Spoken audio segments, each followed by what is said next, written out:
You started say a ton cocoa hundreds of years in ye. And see that Sabain Becca say Mate Equiafo cocoa so. War market $9,000. About to 4,000. Difference Africa we have 5,000. It's no. Now see on some of the same amount now. Now 9,000 or the amount. On some of the same thing.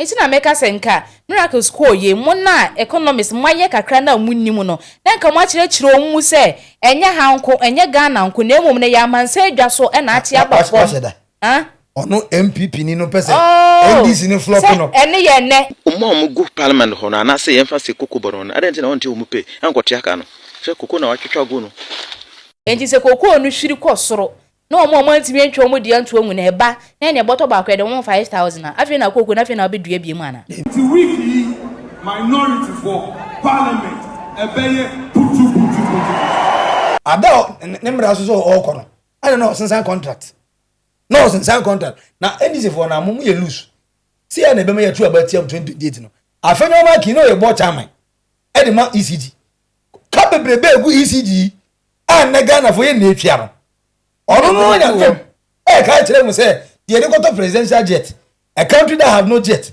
na the president at commercial flight no em fe ni ba hu wo twi free mu wie no un kai boy you can choose not to mention the person's name when it's your turn but you can't sit here and say that it is politicization. What do you mean by it is politicization?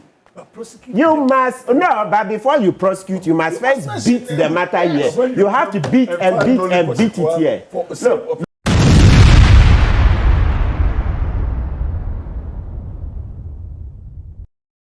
Koko Huntokwa part 1, 2, and 3. There is miracle award papa no naniabre.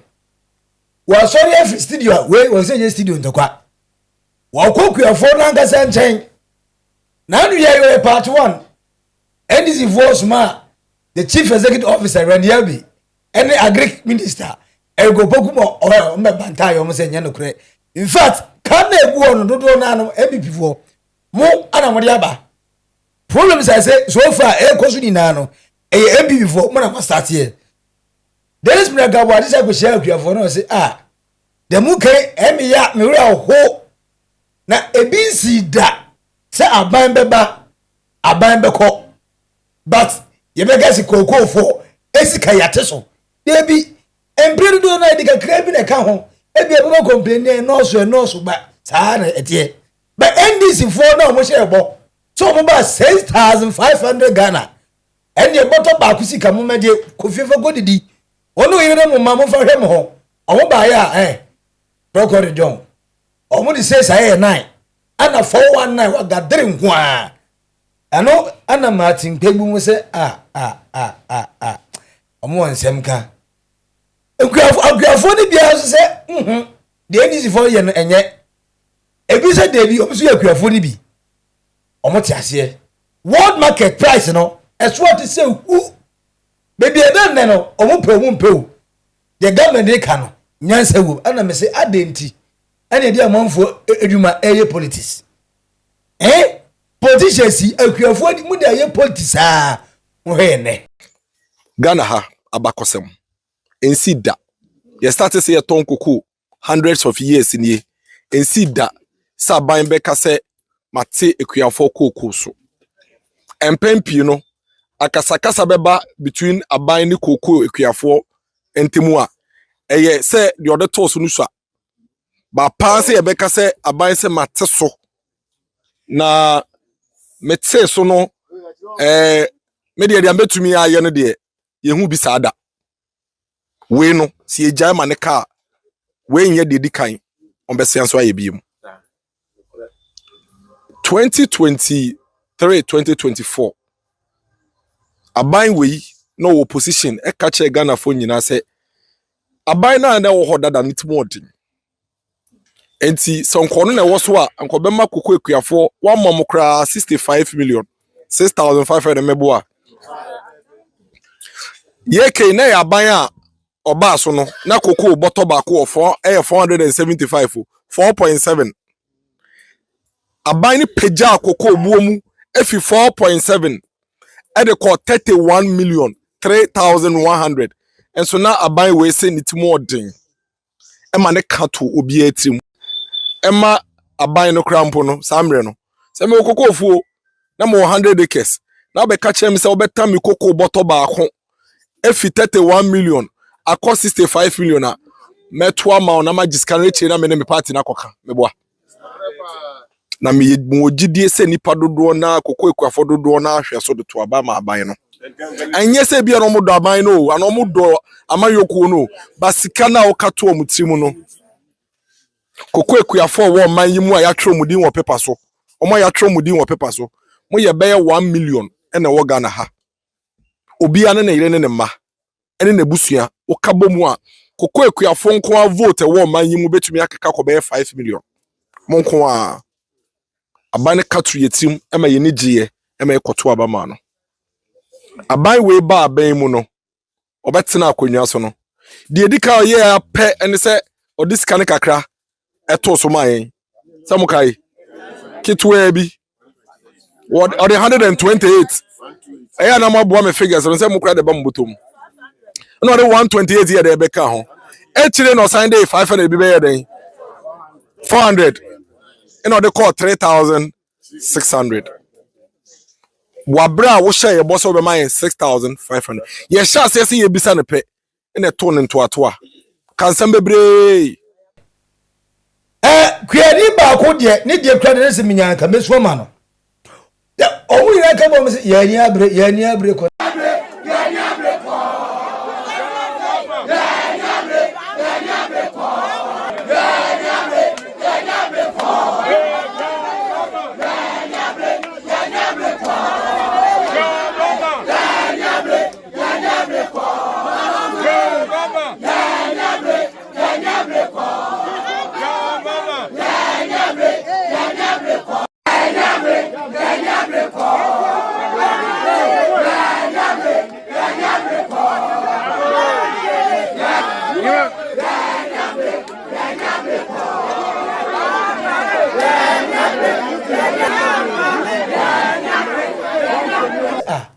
na ema Ghana hanu mata do kugosa ko manu do se mema no wo ye so se we nye sexes ne jandam enye mira kra boaje na hye da ko gada ho anhwe omuni omun se kwiafo sa nye so omun se kwiafo but ese bibi how na so obeka chi obi se say na ha me yem yes mo nim merem ye wo se wanim na fish ya no kra wo de se ebi mo ka kra na se eyinim omo asresere yo ka jo mama no o kan we yin ni atonte it we che se mo koye mo de kwakoye politics but we ni bresem na aba basim ne hu Debi Adentina Dennis Mrakabuaji was next time after the People's Forum.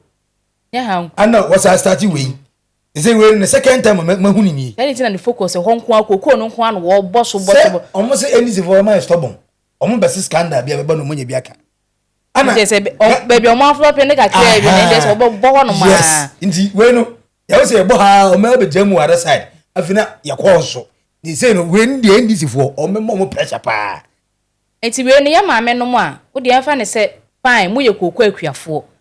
Ebi a camera mu na mu hu yenti ana mo sere wo de ye mfa ne saa ma me fu de yo mo sere ai say bi a camera mu nti na bi a mo sere ye mfa ne America so aboaje wa ma hono no mu amesi nkonwa anye lalo so eyi bia kana na bia ye nkyerechire omumu miracles wa ko school economics kakra wunim o papa ene economic mizaya obetina akonwa so wo so no obechide ya hye ne botom economics kid ba oba ye no wantimi anche wo kyerechire o ma GP ne bia eti mu ehuni se eye wiase eye amansa adwaso na COCOBOD no yate so enye o my Ghana nko a we no enye known fact na why should this be na yase yate so from 3000 ye dey abase 2000 plus 2074 enti senke ka senke ye nte so ne ye de be ma mo 3000 na owura around ya be COCOBOD see wo so Coco ni ye de ne price ne board ye de kwa amansa adwaso a world market intimi nto yeah because Cote d'Ivoire se obi ya what the voix for chromato mo de sukura na no mu su egu dem o mu ntimi nton people say the very moment a product ni interest amount for one e be ko from no automatically e be affect obi bia for instance yantia na amount for some adom mo awi Yes, move egu dem. Mo ndizani pa no. Water region. Mugu ho. Begu ho. Dodo tomatoes e complain this the president is capital. And na bro cry say ya tin so bi de egu dem omo so mo nton. Or hori that wo. The same thing. One market na dey $9,000. About to 4,000. Difference Africa we have 5,000. It's no. Now see on some the same amount now. Na 9,000 or the amount. On some the same thing. It's na make us enka miracles ko ye mo na economists maye kakra na munnimu no na nka mo akire kire mu se enya hanko enya Ghana nko na emom ne ya mansa adwa so e na ate abafo ah ono NPP ni no pese NDC ni flop no ene ye ne enti no flop ne se mo ba fine why yanko ntana mo bi anhu se kokofo na do so no mo twede ma NDC aban ne ba no betena so o ma ye mo kanana ba mama agua adentina yin na Ghana fo na yesi party and a differ into your NPP or NDC or CPP arena a political party not in power who constantly wish bad say country no be say enti kwani no NDC for air floppy na kwani no do koko no for the 4 years where they NDC for anim na no o man tima anya hwendo o mresa ankotwen say obebansa enti na meka say eba se ya amanyosem bibia na ede ya amanyosem bibia na ede ya amanyosem a ene ye ne ya maame no ma se musu a ye ni abre ko obi anim se kwadwuma eden koko obe hacha wodi be ko obe buru ni ade obe dodo ase na eden pa enti 3,000 ye dia mam o na ede but obi buy also abete so 2,000 ya enti na mum ye musa se ede be enti ena ya teso ni ya cheche mu se enya hanko ya mansa adwa so President Ukraine Randy Ebe munyina aba kan as finance minister Kesolato ba force na ba se koko no eya mansa dwa so ne ate so enti se ho bo no kosoro ye be ye dey Ghana yeso ye dey be kosoro bi the issue is enti ye ma koko ni mu dem e bia ma me mpanisi ya ye ma koko ni mu honom na ye de no e bia ye mpegem omo ye sure so me na gwe tie se ye 3,000 no enyo na se munya ska ntwe mu school fees na gude ma obema ska na meka se omo mpese ye bete so no mpese ye de kwa 3,000 na ade a ene se ne beye ye de kokoo ne kwa ye nya atofo enti dan de nyina mu kokoo na mbedu amo bete no ebegu dem wunya obi ma ne ma meto ebe se ko divu afo de na akwa dem no ebe huru aguboto mama na se sa na ye pe na ene ma bi wo ye common sense me say I don't know the current leadership of the NPP mama party no enya attractive mo say ebufuo mo adia se me fa phone na me search me hu se cocoa price a drop it then because illiteracy kakra wo cocoa farm areas send yeah capitalize on that na ne NDC for na ma na yesa NDC for na ma na yesa shedo no ma sheda so ya na she wale ntimbutu ni edru ho no enwa sem eso ti we miracles unia for hoda unia fuo asante a che mo na obi ruko a okọ no no ono adon fe onim akọ woda ebe me se kwa okokre na obi kra na kire ne kwan ma ne koye wakọ woda sorry hwenim mo anya na iden mamagua koko family for ni bi adwa omodwa to the extent say omase koko ni omamode ya omodwa atu agu Ghana mpeni fo monfa monansi fo hwe monfa ne pata na obo a odi okoko no hwe pata de aye otenam o na oye koko djuma na koko ultimate koko sia asa se koko no press ya bu ho se onya hode na ere ye djuma no enso omubofo omase koko no mpeni fo chese kwani de monfa na hwe de kwani be kan bia nya djuma de kwani be kan bia nya djuma de mo pa na mo de ye omo se obi a oje lebrani a o chirese onu na chirese kodo ha na okọ chese ye kwefo ye lebrafo ewo muntem adenti na mo se COCOBOD aboka adenti na omuti sa COCOBOD anu no a omuje pe no manti mu pe omupesu a mo kwoti kokukweni a obra awie ne bono na otiko oti o se oye den o so master aden omugu parliament ho na se yemfa se COCOBOD no adenti na onti omupe ankwoti aka no se koko na watwetwa go no enti se koko no hwiri kosoro na omo antimi antwa omo di anto anwu na eba na ne boto ba kwa de 5,000 afi na koko na afi na obedua biem ana debi oda magala se fu awi na watoro galamse no obetu ne na he gold ne nanti o ono ko ton asase ne kwa na de amamfo ono nkutu bi enti wo prempre de obedi na de yanze omo to asase na 50 60 70,000 moto no omo so de abufuo onimu to de abufuo no de aton ba wonim fasodie wo koko so na say friends Cocoa Farmers Association penny beka say what is a man for start with that attempt no awo omo so why bia no me say emra wo ho o me say enti now I'm asking myself say after say we dey abufuo ye we no yes I bet you kan ho a wa 3,000 na ya tizo ba 2,500 wa ukoko fom so e send hobio ade na wodi bifie bebrebe na aya bi si nne no 3 ya sa chew so nesa be pani ko ba koko no so na wo hwa wo twatu guye no we ye koko ne de so so akesi enye dada ne bi na udi so onu owura mu nche nti ene ya say yese emu ye de onu kwan ba ya te so na abrabo no free ba kon na edimika no wadudu ana ade ani bo kra no efla minim enti no dodo na ya na memfa so bo no mfa mo wo mo all the way politicians for no to what I say and that do so ya kwon ya ko kansam de agu ya adwene mu a and before be chinchi mu nsa and this for be obi anka say de omo aye no omo aye ade na Cocoa Farmers na mo do racing oh so why analysis one tiana say oh was Cocoa for mo do no mo do so kra kan bom Cocoa ne emu omo hwe omo abusuafo ne ye ya omo kra dodo ebetimi aye half of enipa na omo to abadema agro na ni so NDC no agro na ni so ente kame say NDC abanya position yi no Cocoa akuafo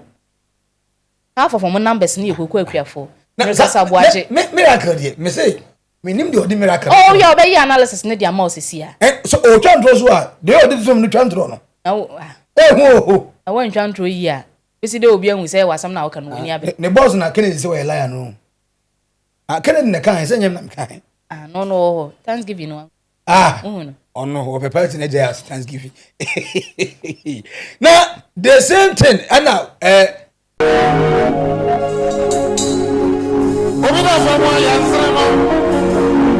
da famo yansramo NPP boy o kama mudu ba umia obi da famo yansrio bini ebisishira adielo ebetumia tele wuji diso betani awata no nyanko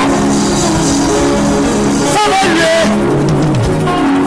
asabaye neya ene sabaye ene se ya rebeye ene kwasa ya bi kumono ene wa betini adani o okata ya ko mami ene wa betini adani o ene wa betini adani o sabaye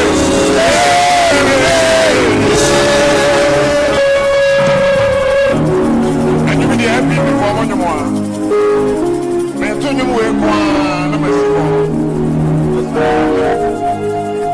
you mameyo sabe nyama ye ide ene mo betumi anane dum sana samba febua ebi o meti water my holiday dum sana bo dum sana samba eti dia se wa to no na bi so do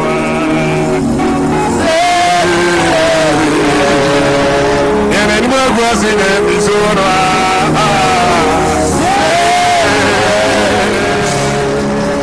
Wata ibo bere bere wa mona mo no Dr. Mahmoud Bawumia eni kwase ayade ku mo no eni wa betumi asesa etro bere ba ayade atomo so no enye se ya ne me yo eni wa betumi adadu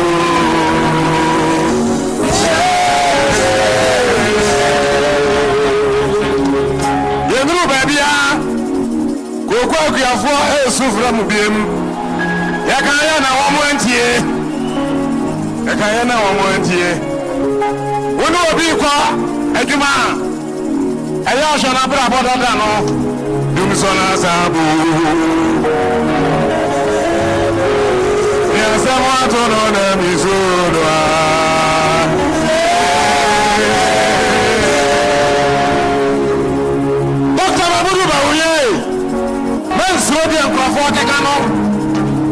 NPP for my muso.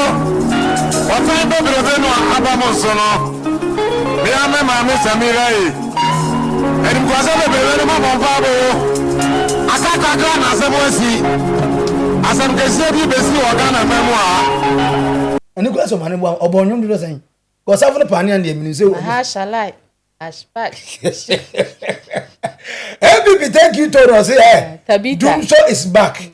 Cocoa farmers are calling for NPP. I'm saying, ain't not this Minakabuaji, as well as man also. And I could do as I said, no. Okay. Once on, thank you, no. Miracles. It's your boy, but as I'm going to say. Or say, we need power grounds to see. And your radio TV. They say, was it form? Don't say radio, so no, what's now on ma. They say, will be a school, be as a fan of phone, but my research meeting. Go for. Almost the woman go school. I'm the woman go school. It's all many who. Now you the people for we. I was so party members have better no mujandro. You baby Gina Honor rich room. We are Ghana for Nasha say they Ghana and I want to Nazimo Ghana for you baby because the woman there. Yeah, Ghana ne wa don't. I better than the new woman that I know. Oman say see Cocoa farmers here now we are to force and every church most of them yeah video. Atiase so yatiase and make sense. Say the area say na is Ghana ma. Ma say beba Ghana ma tsumpa. Na beba show dia maye. Say see what's up go ri go do be for. Esa say David oh ye ni abre ko. Uwe na ujina hobi. Oso nya Cocoa farmer. Omane bu ama no onwumi na ndu 5. Onwe so fa nto nwumi. Who they two political so come so mo start here. So what na fie na. The only person most way campaign a year na one chere no. Na see. One ebia ayi. O se na see do no so wonu nyina obi achi wo ba. O beto nwum ne dia no. What mu bi da. Apart from Muhammad to mu bi da. So mu we mo ne mo crofo do so mo meka nchire wo. Won to mu bi ada. E so mo Nicholas ho no mo. Ma ne Acheampong e bo ma NPP. Na no I don't see one no Acheampong e bo ma NPP. Oye no one Dina Samwa e bo ma NPP. Oye no say musician bi. Most artists we mistake na we go side wa. We can never believe because your audience be wa no more time with but don't belong to different political party. And go say we everything na okay no one call retirement. Ti manisa say e pedo be to be dia ma si ado ye mo dia. I tell you ajinkra to yi. Oye ya na ne carry ba na we. Owe. Minimo. Na Friend say Afenyo Markins. Alexander Afenyo Markin me say NPP this year. Obo adwuma. Alexander Afenyo Markin. Dennis Mirak Abwadi. Na Nabi Justin Kodria. Chama untumi ana abronye. Enkrofo mu go NPP no mu nie. According to our friends Afenyo Markins it say yemfa Cocoa fans na yemfa fans na the better presidential jet no. Afenyo Cocoa no. We dey to say the parliament bear the rough. Ome force NDC for. Suje go mu chi. Ome soja justice ne jakoko ogu omo so. Omo pe.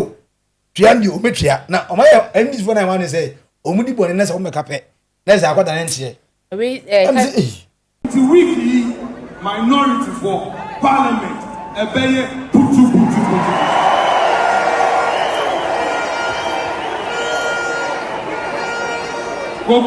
Cocoa farmers or music on betri.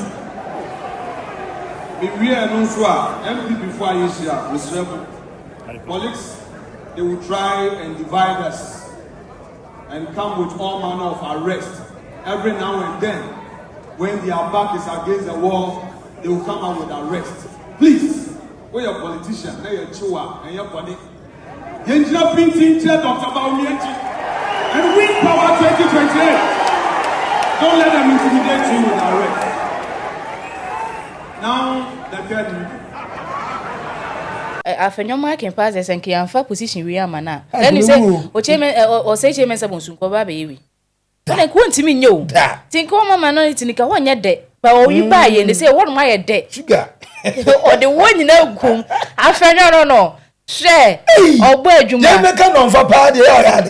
Now who this care quack toilet? What the 97 million a cotu manho, say cathedral. Young Musa Uye, what the $12 million I could Balugu dam. Why I never done be by ye now 1 year and you near 2 years. Who was so jagged with knitting? As a country, what you only now 8 years. Now, what's it, my cousin? Who do you call COCOBOD, Bessia?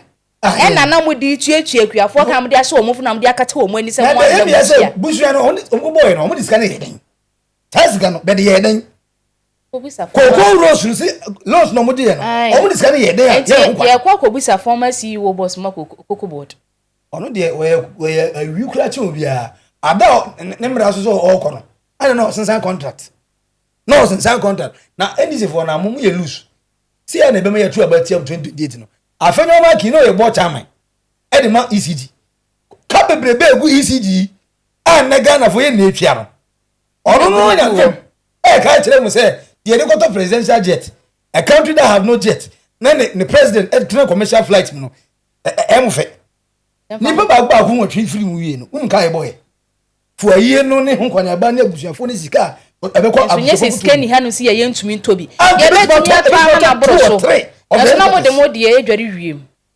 eno kra de nyen kan no wo wonya fem e be ka se isa sika na de goto president jet no kra se ahwe beba no na baba we si efri so nti se ba omi ampani ampa mu ye so so be wi ni a enyo na ba betenem akuafo ne se omo na omo nka asante atimfo ye ani abre ko fo no omo nka ho omo de omo nka ho o se onim hwe kra no onim se we decide ya omo de spray omo yateso o mateteso o se sa ne mo no mateteso na sa ne ne boy din e na omo ntimi nto no e se yateso na mo betimi adua kokoo no o se na be ba na se mo price na mo pe no na se yateso o se o ye okay se wa hu wiase wa se wiase te politicians mo pese mo ha ya adwene na mo retete yen adruwe na Akufo-Addo breso no na eye 60 cedis adruwe ye fence gramazo na 60 cedis ene eye 28 cedis ye ton no 25 cedis 30 cedis ene ye ton adruwe machine ye bo machi kafu na Akufo-Addo breso na ban bi breso no na eye 350 cedis ene eye 200 Ghana cedis ene na a secret bag kan breso na eye 750 cedis ene nyame adom obi aba mahama abangaba ndisi abangaba ene eye 450 cedis abiribi atwam a year last year me fan say 2023 na ye ton omo bag 5 kilos na ye 1.5 ene eye 50 cedis na wo obi ti say NPP ni wuti radio so ti television so aka kire yen say wo mpa ya wo bo ane say John Dramani Mahama na membu no onfeli na wo aban emra sesa suban we wo mu a na se wo nwini yanti mamufo ho wo party pe na wo dwene ho na se sa na ye wo suban dia nyame tua wo ka amen wo a wo se wo ye NPP ni ana se wo ye party wo party nti ti mamufo de yemre yen koswa ni yemre ene petro aba 9 cedis petro aba 10 cedis from 17 cedis to 10 cedis mahama nya hweye ndisi nya hweye na se wuti radio so ka say wo mpai bon se mahama nfeli dia mi se urade ontua woka ziampa efi se wo suban na wodam no enye suban papa momo breso ana ampa e bai se dollar na rise ya na fe ukokuruma na utimu nyina hyehyew mo ka kire yen se yentua yi levy na se etua yi levy a sa yi levy no ana mo de besi suku adan aye loro kwan amayen ampa ni nyina mu no yetua yi levy ni wie no suku adan ye hu loro kwan so aye hu enu mpo wu sa bompai se mahama amambu no mu no trokane esa kosa akwaso no eden yankopon ye Israel fufi Egypt no man ko Egypt bi you will never go back to Egypt again. Memawati has said we will never go to NPP Egypt system. Niyam komu bio. Na say ya won pai bono ne dia. Kan Exodus chapter 9 verse number 1. O say kachire Pharaoh say o ma me man nko na won konko som me awurade. Mahama yen fi sa kwansu no mu say yemra na ono be som yen na sie yi a say won pai bono say Mahama mfeli a me say wosuru nyankopon ontu ya woka. Yapa say as an good say good all time high my area say beka was ha e so beti e be kosoro e be from ene one market for a friend say good oil work from it automatically I can be say e be kosoro any what say one price in beka was ha what you say e be kosoro ono kura timi aba be casual ato force abeka se o we kwosora yanso so ne ye betu na se no ne ye ka cha ato force yesere mu amanyofo de enim mu de mo ano be fefe ye ho a ekwoso ma ne nkwoso nso ma wo no mu hu ni say yes currently the way amanfo e follow tane man ebe dey say ebe ba na be wa dey say hwe nka obetu the politics say come say no obi ade ne ho obi o me say first no obi e say ye jama mo nko ana mo ye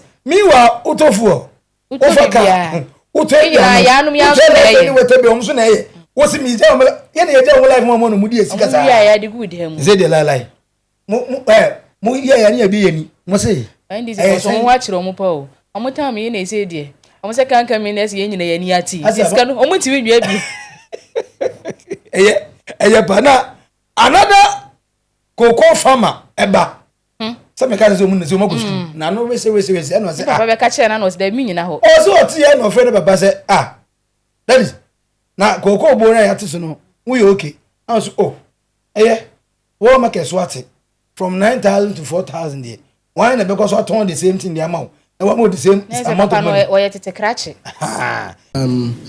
over the weekend I've listened to Dennis Abuaji Miracle's press conference. I've listened to him interview the cocoa farmers and everything that he has said, and I think that the lesson the NPP hasn't learned in opposition is that they still think Ghanaians are fools. But mind you, the Ghanaian farmer, as Mr. Owusu rightly said, the cocoa farmer that we knew some time ago is no longer the cocoa farmer that exists today, because today's cocoa farmer are using AI. Today's cocoa farmer are very well discerning, and so they are on top of issues. So I called my father, who is a cocoa farmer in the Volta region, Harvard to be specific, and I asked him about what he thinks about these things, and he gave me a very simple explanation. He said that cocoa prices are highly influenced by the world market prices. And so when the world market price increase, it is just expected that the local price will also increase. And when the world market price decreases or falls, the local price will also fall. And so I don't get the whole point that the NPP is pointing out, but I thought that the NPP would have pointed out and claimed responsibility for the crisis that they left in the cocoa sector. When you stated that they left us in a debt of almost 32.9 billion Ghana cedis, right? The syndicated loans, how they collapsed it, how they left cocoa road contracts overhaul. What them say? So if they have cocoa farmers, a more different opinion from the miracle Abuaji.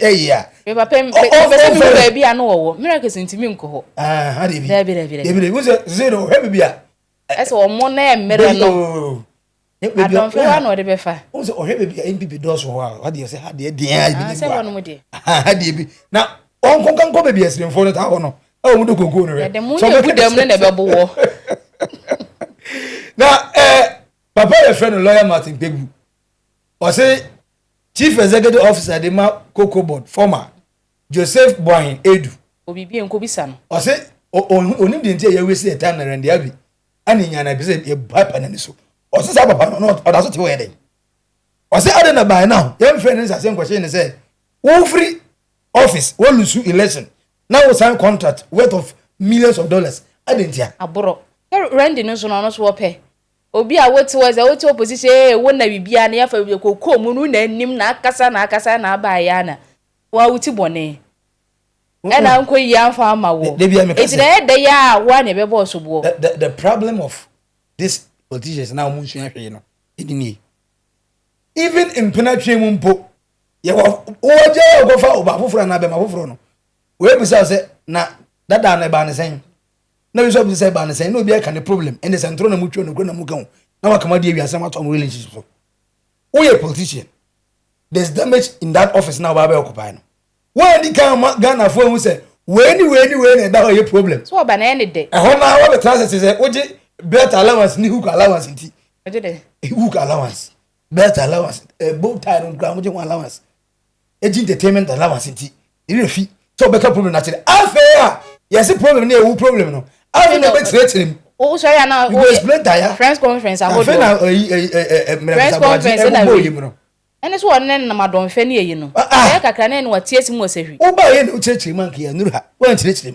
ndi eni ene ono oba na no na se position na na no paint na nwam dika no odi TV so na se de wosi boy na me hu de ya no eh na pokran so togum em I'm the go horse there. Hey, what day? COCOBOD dey walk kwa ya dey kura no. So mo e ba. Kuro mu ha ya dey esi kwanje ya kura no akwahye wa. Minim boy bi a obey attachment wo BATV. Ne? COCOBOD. Dab na dam ni ntemu no. So. COCOBOD ma se mpa hwe boss. Ma mi dai. Ese ohumia ono timi ka se wo hu se mire bi na mikuta bi wa o obeto be so to ma na wife. Hey. Ne boy ni o so o ha ya COCOBOD he. Ah. On ko ase mo ndako one of nkurasi ni wi ase o safa hon dokura ka ho. Jai. Empe be bi fa. Wa koko ni hey. Hey. Mami ogia. Na sana bra ye bredi dede ni nkwasi antoko aye ku no wani na no. Eye pass jo ma metiki sa step we. Unim se ugo Kpebu United States of America um say say hifo. Sa city ho. Yenga na ye ko no. Ye ni ko di for de no. What red country bia bia okofa koko ni free. Go see ni free. Edeba. President ye chocolate no. 69% every West Africa aye Ghana ni Cote d'Ivoire. Ana ye de tira. Ana koko seed no ye ton ye no omuntimi ntwa ye ka. Ana mo de ye ka ana mate so. Bibia ye ntimi nye so ya na ade kire ye so ye de agu ya bu se ya. Ye de ye ntimi nye hwe. Nti amo documentary a che cocoa farm. Ti we I was like che are wo semo che nti mo hwe sis baby o mo fa cocoa fi baby a cocoa fi ebadu kromo ha mo hwe che 69% in West Africa. We are Ghana and Ivory Coast, no. 69% Ghana and Ivory Coast, no. So what you can see here is only Ghana and Ivory Coast. Maybe a cocoa fee as I do US, I'm on the chocolate. On my illustrations, full illustrations. We do a Ghana nipe harvesting, higher harvesting. We ultimately Ghana nipe. Women are papa we class minimum no farmer we as a minimum no women are say we Ghana and cocoa ne bag itime hu okay only 270 beans to make 1 pound of chocolate just say a whole documentary of I am pass here chocolate no we na we say we Ghana but it will be man so ti higher aha just say yeah chocolate no and of the ababe chocolate and I see assign museum no also yeah you see I me chocolate museum we just a value addition of cocoa no more than 2,000 like I said earlier value addition see we na I was like I'm Ghana we are winning or say what am Ghana, but ewo obi man so. Hey say nutina president onu akono ode ne ko hu okohu bi no. Wo se yekoko ne yemfa nkọ wro saa. Enkọ nkoton ne saa ye bedda ne ani wa ha. Okongo so ka 50%. In fact, omuntumi ni 70 and 80. Yeah, factory no. You kwa na to no. O say amafo grasa kwa excursion ho. Excursion no ojiska. O ye chocolate aba. Obesa beton ama o. Every Valentine Day. Nka me na me anya ge me pe chocolate atop ma anya bi. COCOBOD animu hanum say. Ma anya bi. Untimi kra nto. Ghana na nete. Aha ye bi cocoa no.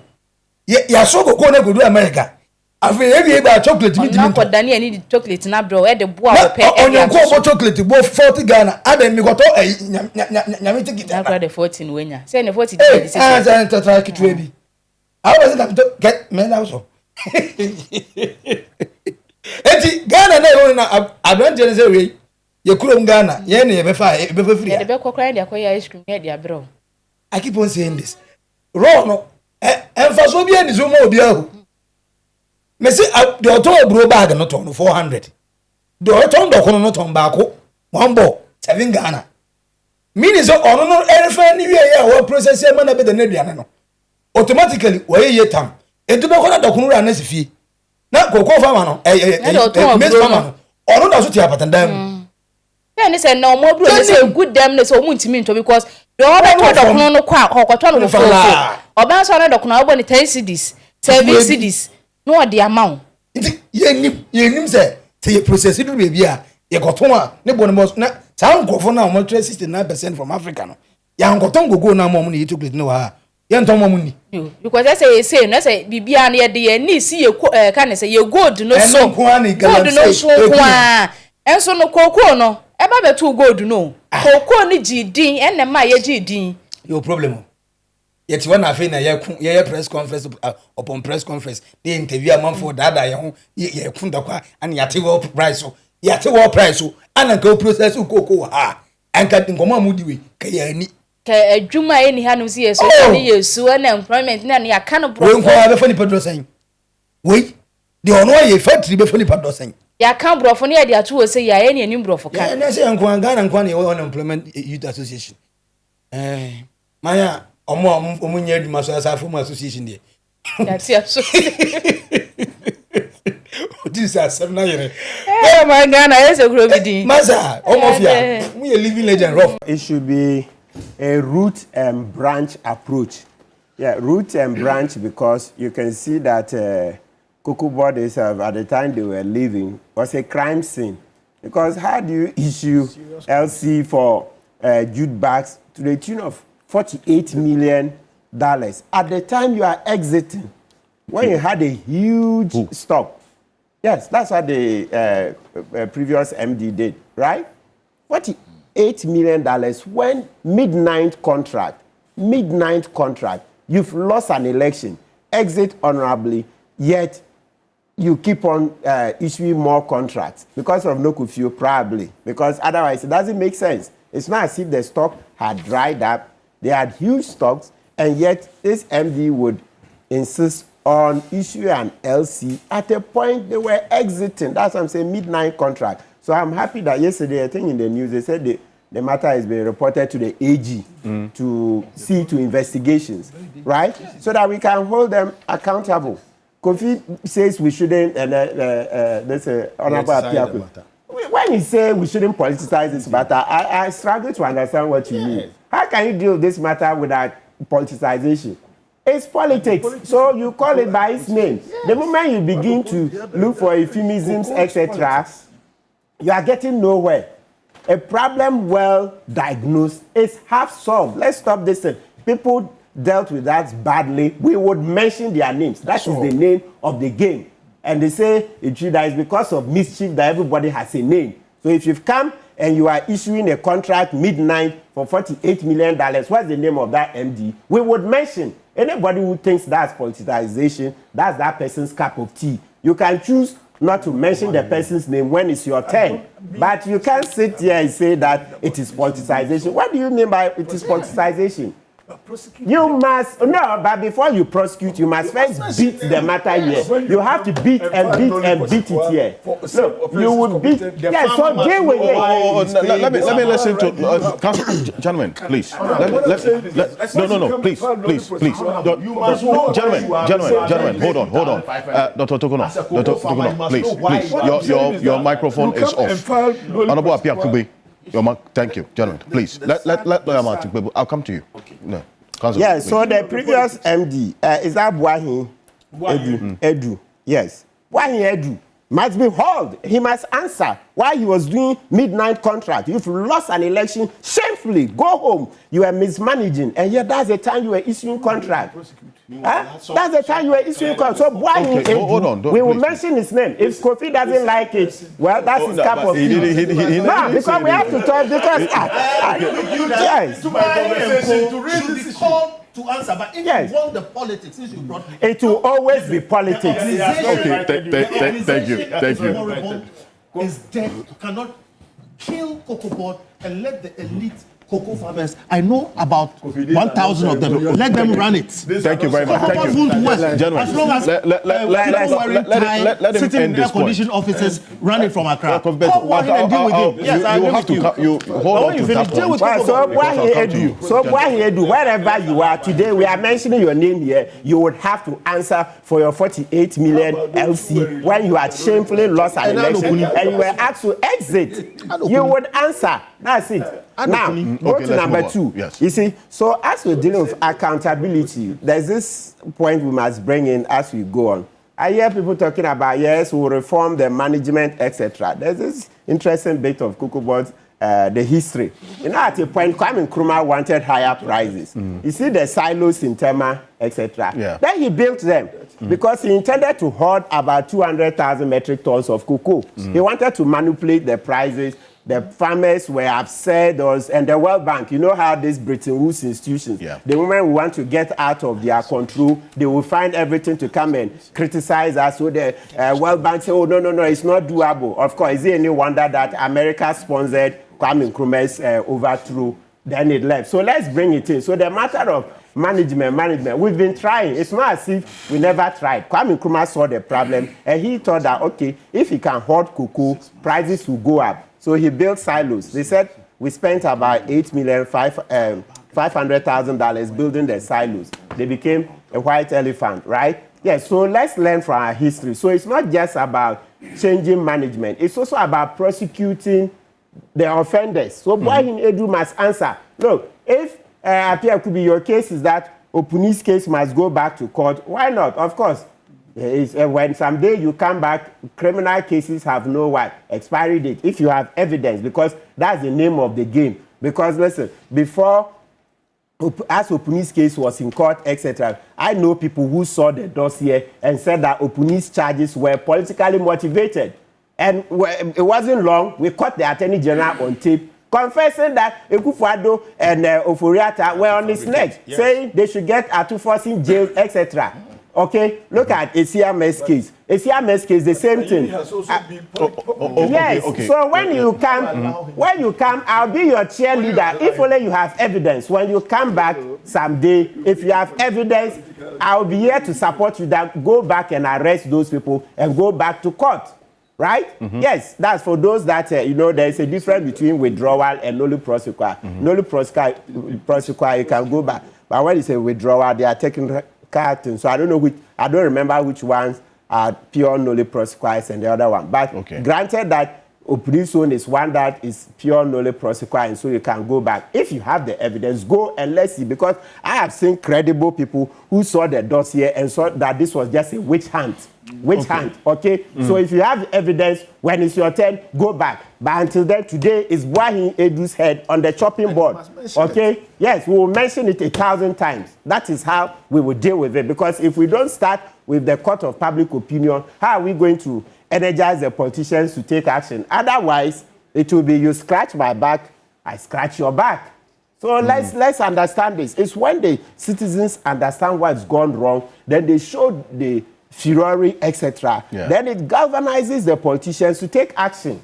For comment to comment section, I say Ghana cocoa no, Anna Abrofui 69%. Yeni kodi wafo de. Tebi yenya sana kachireti supply the bromo. No money to heya. No mo process it. No mo beton chocolate. Na value ru aminu mi ni ndiminto. Nim ye ne. Ya fe ne akoto condom. Re ne ebre. NPP for da so jagu ndisi fo echem. Eja gomuchem. Omo say omuntwa magoku farmers for no. Sika no omuntwa. NDC for so echem enyo mo for ta. But we dey Kpebu na be say miracles. Ye o kan yen kan ho bi yenim hwe. Comment comment section as we are subscribe like na share mo nwa so enye bi hwe. Edi no e ba ko pe Maxi Billian me nua ba. Mami akua. On naked truth Oldboga trends. Yakramo. Bye bye.